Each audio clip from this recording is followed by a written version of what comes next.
நம்ம எல்லாருக்குமே தெரியும், ஒரு 2-3 டேஸ்க்கு முன்னாடி விஜய் அண்ணா வந்து ஃபுல்லாக ஸ்டேட் கவர்மெண்ட் அட்டாக் பண்ணி ஒரு பொலிட்டிக்கல் ஸ்பீச் கொடுத்துருந்தாங்க. இந்த முறை பார்த்தீங்கன்னா டைரெக்டாக பிரைம் மினிஸ்டர் மோடி அண்ட் அவங்களோட சென்ட்ரல் கவர்மெண்ட் பாலிசியை வந்து அட்டாக் பண்ணி ஒரு ஸ்பீச் கொடுத்துருக்காங்க. ரொம்ப டைரக்ட் அட்டாக்காக இருக்குது. அப்புறம் கொஞ்சம் டேர்ம்ஸ் எல்லாம் யூஸ் பண்ணியிருக்காங்க. State list, concurrent list, union list இதெல்லாம் சொல்கிறாங்க. ஸோ இதெல்லாம் அர்த்தம் என்னங்கிறது ஆல்ரெடி ஸ்பீச்சை பார்த்தவங்களும் சரி பார்க்காதவங்களும் சரி அவங்க பேசினது வந்து ஓரளவுக்கு முதல்ல இருந்ததை விட இன்னும் கொஞ்சம் டெக்னிக்கலாக ஆரம்பிச்சிருக்குது. ஸோ என்ன சொல்ல வராங்க, இந்த இதில் என்ன அரசியல் இருக்குது அண்ட் அதை கையில் எடுத்திருக்கிற ஒரு ஆயுதம் என்ன, டைரெக்டாக சென்ட்ரல் கவர்மெண்ட்டை தாக்குறதுக்குன்னு பார்த்தீங்கன்னா நீட் எடுத்திருக்காங்க. ஆல்மோஸ்ட் தமிழ்நாட்டில் எல்லா பொலிட்டீஷியனும் இன்னைக்கு வந்து நீட் அப்படிங்கிற ஒரு ஆயுதத்தை வச்சு தான் சென்ட்ரல் கவர்மெண்ட்டை தாக்குவாங்க. விஜயனாவும் அதை தான் பண்ணியிருக்காங்க.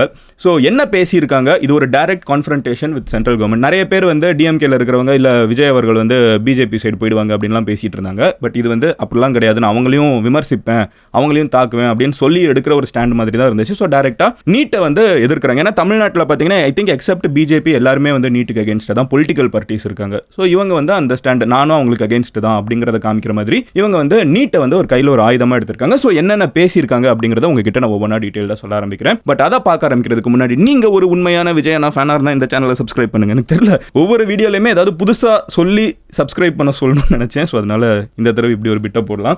But what ever said and ton, நான் வந்து விஜய் அண்ணா அப்படின்னு சொல்கிறேன். போன வீடியோவில் விஜய் அவர்கள்னு சொல்றேன், அப்புறம் ஏன் விஜய் அவர்கள்னு சொல்கிற மாறிட்டியா அப்படின்னாங்க. மாறல அதெல்லாம் கிடையாது. இங்கே வந்து ஒரு பொலிட்டீஷியன் அவங்கள பற்றி பேசிகிட்டு இருக்கேன். ஸோ அதனால இது வரைக்கும் நான் விஜய் அண்ணா அப்படின்னு சொன்னாலும் இனிமேல் நான் பேச போகிறப்ப விஜய் அவர்கள் அப்படின்னு நான் சொல்லி பேச ஆரம்பிக்க போகிறேன். Because he is a politician. இந்த இடத்துல விஜய் அண்ணா ஆக்டர், விஜய் அவர்கள் பொலிட்டீஷியன். ஸோ அந்த ஸ்டேட்டஸில் நான் இப்போ அவங்க கிட்ட பேச ஆரம்பிக்கிறேன். Let's get started. Hello everyone, நான் Madan Gowri and hello my dear MG squad.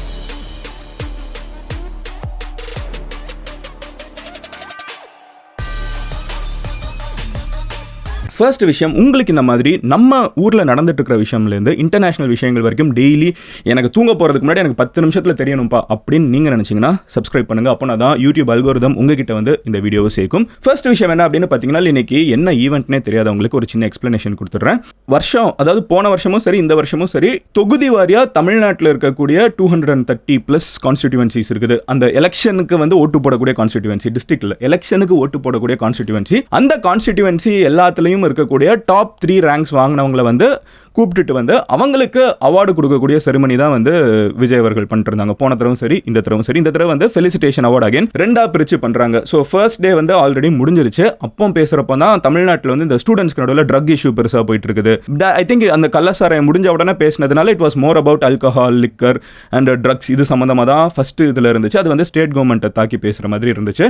அடுத்து வந்து இந்த தடவை 2வது நாள், ஓகேவா. இப்போ 2வது நாளில் வந்து பார்த்தீங்கன்னா ஆல்ரெடி சொல்லியிருந்தேன், தமிழ்நாட்டில் வந்து சில கான்ஸ்டிடியூவன்சிஸ் வந்து சவுத்தில் இருக்கும். அதெல்லாம் போன தடவை முடிஞ்சிருச்சு. இந்த தடவை நார்த்தில் இருக்கிற கான்ஸ்டிடியூவன்சிஸ் எல்லாம் வந்து இந்த தடவை வந்திருக்காங்க. அதில் இருக்கக்கூடிய அப்பா அம்மா அவங்களோட பசங்க யார் வந்து அந்த மார்க் வாங்கியிருக்காங்களோ ஃபேமிலியோட வந்து நிற்கிறாங்க.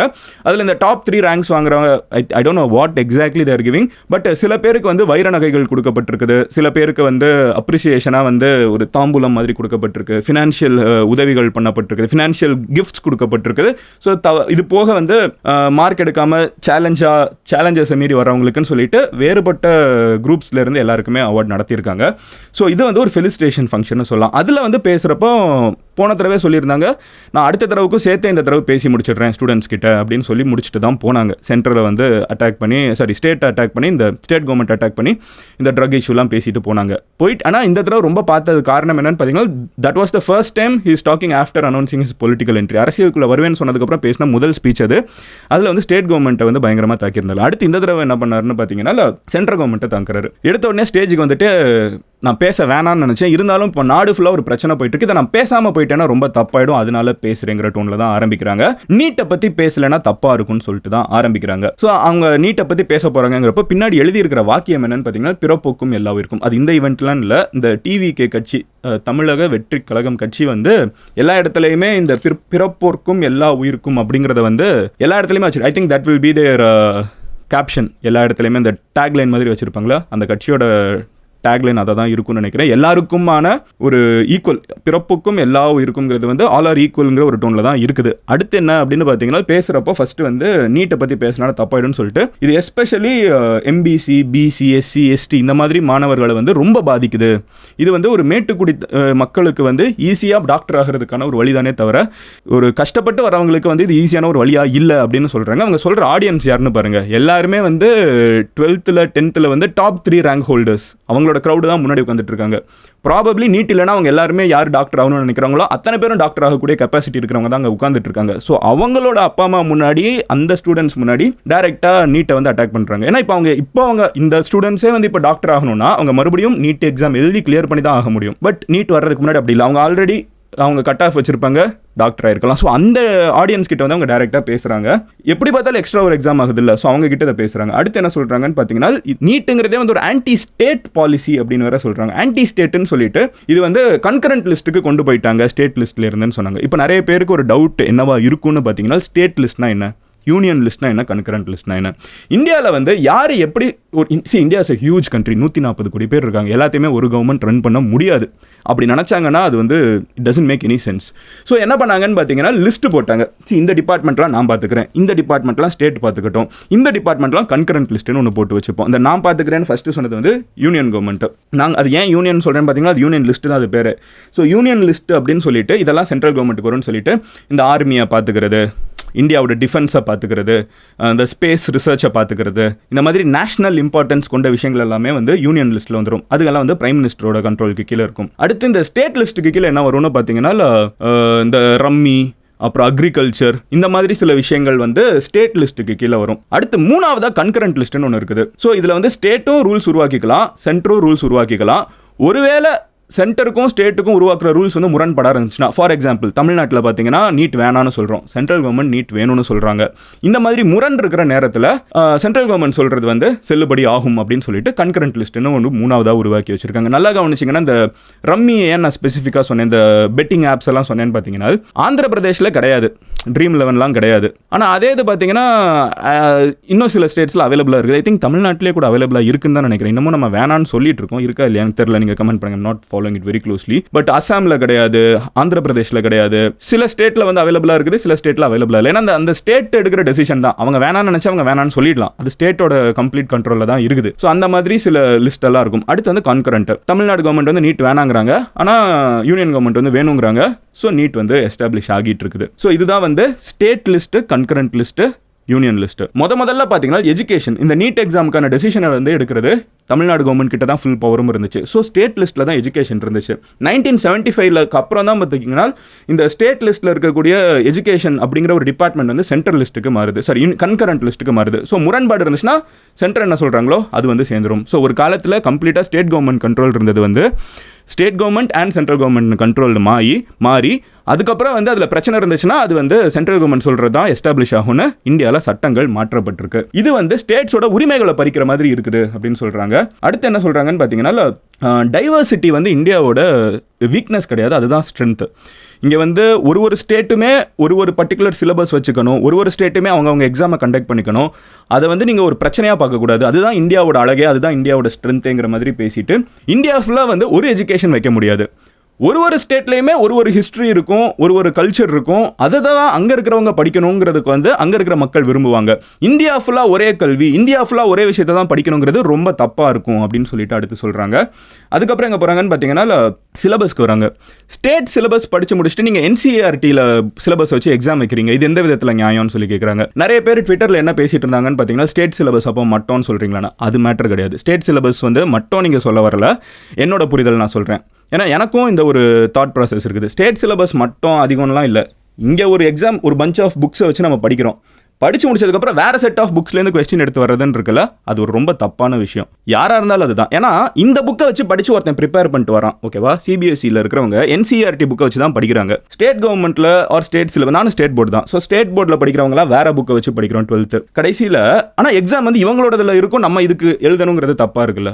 அப்போது இங்கே இருக்கிற சிலபஸில் என்ன படிக்கிறாங்களோ அதுதான் இங்கே இருக்கிறவங்களுக்கு எக்ஸாமாக இருக்கணும். இதில் கம்மி அதிகம்னு இல்லை. இங்கே எந்த புக்ஸ் இருக்கோ அந்த புக்ஸ்லேருந்து தான் நீங்கள் கொஸ்டின் எடுக்கணும். அதுதான் நீங்கள், ஏன்னா அதுதான் மற்றவங்களுக்கு நீங்கள் பண்ணுறீங்க. ஸோ அந்த ஒரு பிரச்சனையும் அட்ரஸ் பண்ணுறாங்க. அடுத்து என்ன அப்படின்னு பார்த்தீங்கன்னா, May 5 வந்து நீட் எக்ஸாம் நடந்துச்சு. அதில் ஏகப்பட்ட குளறுபடி இருக்குது. அது இந்தியாவில் நியூஸில் எல்லாருமே பார்த்துருப்பீங்க. நீட் வந்து last it's trust among people. மக்கள்கிட்ட வந்து நீட் எக்ஸாம் வந்து நம்பிக்கை இழந்துருச்சுங்கிறது அந்த போராட்டங்களையும் பிரச்சனைகளையும் நம்மளால் பார்க்க முடியுது. ஏன்னா அந்த பிரச்சனையில் என்னன்னு உங்களுக்கு ஆல்ரெடி தெரியும். MG ஸ்குவாடில் ரொம்ப நாளாக ஃபாலோ பண்ணிருந்தீங்கன்னா தெரிஞ்சிருக்கும். நீட் கொஸ்டின் பேப்பர் வந்து லீக் ஆகி இருக்குது. நேற்றுக்கு பார்லிமெண்ட்டில் அப்போசிஷன் லீடர் என்ன சொல்கிறாங்கன்னு பார்த்தீங்கன்னா, லாஸ்ட் 7 இயர்ஸில் 70 டைம்ஸ் இந்த மாதிரி எக்ஸாம் பேப்பர்ஸ் லீக் ஆகிருக்குன்னு சொல்கிறாங்க. Which is Crazy. அப்போ யார் படிச்சுட்டு போகிறவங்கலாம் உண்மையிலே டாக்டர் ஆக முடியுதா, இல்லை காசு கொடுத்து எல்லாரும் டாக்டர் ஆகிட்டு இருக்காங்களாங்கிற மனசில் குழப்பத்தை கூட உண்டாக்குற அளவுக்கு நீட் பேப்பர் வந்து லீக் ஆகிட்டு இருக்குது. இதுக்கு நடுவில் நம்ம பசங்க படிச்சு பாஸ் ஆகுறாங்கிறதுக்கெல்லாம் massive respect all the doctors. Anyway further going on. அடுத்து என்ன சொல்றாங்கன்னு பார்த்தீங்கன்னா, இதுக்கு ஒரே தீர்வு வந்து நீட்டை ரத்து பண்றது அப்படின்னு ஒரு ஸ்ட்ராங் ஸ்டாண்ட் எடுக்கிறாங்க. எடுத்துட்டு வெல்கம் ஸ்டேட் கவர்மெண்ட்ஸ் டெசிஷனும் சொல்றாங்க. தமிழ்நாட்டோட சட்டசபையில் எல்லாருமே ஒரு குரலாக வந்து எங்களுக்கு நீட் வேணான்னு எல்லாருமே ஒன்றா சேர்ந்து, எதிர்கட்சி ஆளுங்கட்சி எல்லாரும் சேர்ந்து ஒன்று பாஸ் பண்ணாங்க. அதை நான் வரவேற்கிறேன் அப்படின்னு சொல்லிட்டு, மனசார வரவேற்கிறேன்னு சொல்லிட்டு யூனியன் கவர்மெண்ட் வந்து இதை அக்செப்ட் பண்ணும்.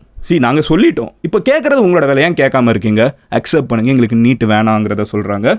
அதுக்கப்புறம் இதுக்கு பெர்மனன்ட் லிஸ்ட் வந்து எஜுகேஷனை வந்து மறுபடியும் ஸ்டேட் லிஸ்ட்டுக்கு கொண்டு வாங்க, ஒரு ஸ்பெஷல் கன்கரண்ட் லிஸ்ட் கொண்டு வாங்க, what ever it is.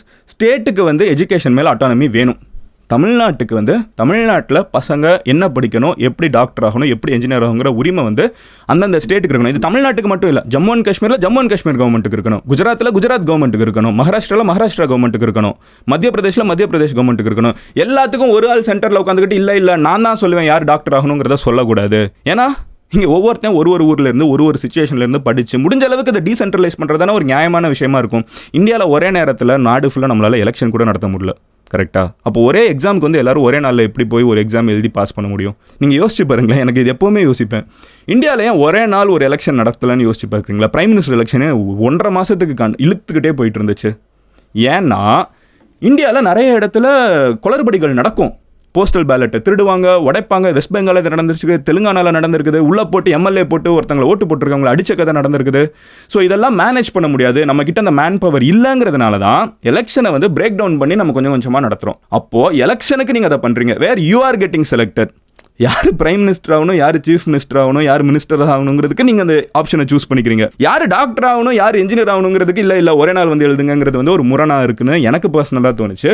But anyway further, ஏன்னா அப்போ மேனேஜ் பண்ண முடியாதுங்கிறதான பாயிண்ட். ஏன்னா அப்படி நீங்கள் பிரித்து பண்ணுறப்பமே சில இடங்களில் கல்லை ஓட்டு விடுறதை நம்ம ஆன்லைனில் பார்க்க முடியுது, சில இடத்துல பேலட்டை போட்டு உடைக்கிறாங்க. இதெல்லாம் மீறி தான் இந்த எலெக்ஷனை நடத்துகிறோம். இவ்வளவு நம்ம டீசென்ட்ரலைஸ் பண்ணி ஃபோக்கஸ் பண்ணி பார்த்தா கூட, அப்போ ஒரு எக்ஸாமை மட்டும் எப்படி இந்தியா ஃபுல்லாக நீங்கள் ஒரே நாள் ஒரே மாதிரி வைக்க முடியும்? அப்போ எவ்வளவு குளறுபடிகள் நடக்குதுங்கிறது வெளியே வந்துட்டு இருக்குது. இது இனிமேல் வந்து இது சும்மா நீ இமேஜின் பண்ணுறேன்னா சொல்ல முடியாது. உண்மையிலே குளறுபடி நடந்திருக்குது. பேப்பர் லீக் ஆகியிருக்குது. They have been caught. லட்சங்கள்லையும் கோடிகள்லையும் பேரம் பேசி பேப்பர் லீக் ஆகிட்டு இருக்குது. அப்போ படிச்சுட்டு ஒரு மாணவன், ஒரு ஸ்டூடெண்ட் வந்து அந்த எக்ஸாமில் எவனோ ஒருத்தன் காசு கொடுத்து பேப்பர் வாங்கி உள்ளுக்குள்ளே போய் சேர்ந்து ஒரு மாணவன் அங்கே அநீதி இழைக்கப்பட்டா கூட அது எவ்வளோ பெரிய அநீதி. அவன் வாழ்க்கை ஃபுல்லாக மருத்துவர் ஆகிறது, வாழ்க்கை ஃபுல்லாக அடுத்தவங்களுக்கு சேவை செய்கிறது, வாழ்க்கை ஃபுல்லாக அவன் டாக்டர் ஆகிறது, கனவாக மட்டும் போகிறதுக்கு நம்மளோட சொசைட்டி ஒரு பிரச்சனையாக இருந்துச்சுன்னா அது எவ்வளோ பெரிய பிரச்சனைன்னு யோசிச்சு பாருங்க. எனிவே இதெல்லாம் வந்து எனக்கு தோணுன ஒரு விஷயம். அடுத்து அவங்க அங்கே பேசினது என்னன்னு பார்த்தீங்கன்னா, ஸ்டேட்டுக்கு வந்து எஜுகேஷன் வரணும்ப்பா, ஸ்டேட் கண்ட்ரோல் எஜுகேஷன் இருக்கணும், நீட் வந்து ஒதுக்கப்படணும் அப்படின்னு சொல்கிறாங்க. அதுக்கப்புறம் வந்து ஒரு நக்கல் வேறு இருந்துச்சு. அது ஒரு நையாண்டி பாலிடிக்ஸில் எல்லாரும் பண்ணுவாங்க. இதெல்லாம் உடனே நடக்குமா அப்படின்னு கேட்டிங்கன்னா தெரியாது, டைம் எடுக்கலாம். ஆனால் உடனே நடந்தால் கூட நடக்க விட மாட்டாங்க. ஏன்னா இதை வச்சு தான் எல்லாரும் அரசியல் பண்ணிட்டுருக்காங்க. இதை உடனே நடந்துருச்சுன்னா அவங்க அரசியல் பண்ணுறதுக்கு எதுவும் இருக்காதுன்னா நடக்க விட மாட்டாங்கிற மாதிரி அந்த ஒரு டோன்லேயுமே வந்து ஒரு ஃபினிஷிங் வச்சுருந்தாங்க. இதெல்லாம் சொல்லிட்டு ஓகே இதை நான் சொல்லணும்னு முடிச்சுட்டு அதுக்கப்புறம் world is huge, don't get stressed, வெற்றி நிச்சயம், தம்ஸ் அப் அப்படின்னு சொல்லிட்டு வெற்றி நிச்சயம், ஐ திங்க் இதுதான் அவங்களோட டேக்லைனை கொண்டு போவாங்க. ஏன்னா தமிழக வெற்றி கழகம் வெற்றி நிச்சயம் அப்படின்னு சொல்லிட்டு தம்ஸ் அப் எல்லாரும் காமிச்சிட்டு நன்றி வணக்கம் நமஸ்தே சொல்லிட்டு கிளம்புனாங்க. பட் தென் பேசிக்காக ஐடியா வந்து தமிழ்நாட்டில் இருக்கக்கூடிய ஆல்மோஸ்ட் 90% ஆஃப் த கட்சிகள் வந்து நீட்டை எதிர்க்கிறாங்க. அதை வந்து union government, central government, what ever it is, அங்கே இருக்கிறவங்க ஒரு செவி சாய்க்கணுங்கிறது தான் ஒரு முக்கியமான கோரிக்கை எல்லா கட்சிகளும் முன்வைக்கிறாங்க. பார்ப்போம் the government listens to the state or நாட்டுங்கிறது. ஏன்னா ஒரு ஸ்டேட்டே ஒரு விஷயம் வேணான்னு சொல்கிறப்போ அது எங்கேயாவது செவி சாய்க்கணும்ல, நடக்குதா இல்லையாங்கிறத வெயிட் பண்ணி பார்ப்போம். நாளைக்கு நான் உங்களோட ஒரு வீடியோவில் பார்க்குறேன். இந்த மாதிரி வேறு ஏதாவது டாபிக் நான் பேசணும்னு நினச்சேன்னா அது என்னங்கிறத கமெண்ட்டில் சொல்லுங்கள். அண்ட் நீங்கள் என்னை பர்சனலாக ஃபாலோ பண்ணணும்னு நினச்சிங்கன்னா மதன் கோரின்னு சொல்லிட்டு எந்த சோஷியல் மீடியாவினாலும் சர்ச் பண்ணுங்கள். You should be able to find my profile. And இந்த மாதிரி வேறு ஏதாவது டாபிக் நான் பேசணும்னா அது என்னங்கிறத கமெண்ட்டில் சொல்லுங்கள். ஸோ யா, நீங்கள் டெய்லி நடந்துட்டு இருக்கிற விஷயம் தெரிஞ்சுக்கிறதுக்கு சப்ஸ்கிரைப் பண்ணி ஸ்குவாடில் சேருங்க. Love you all, take care, bye, cheers எம்ஜிஸ்.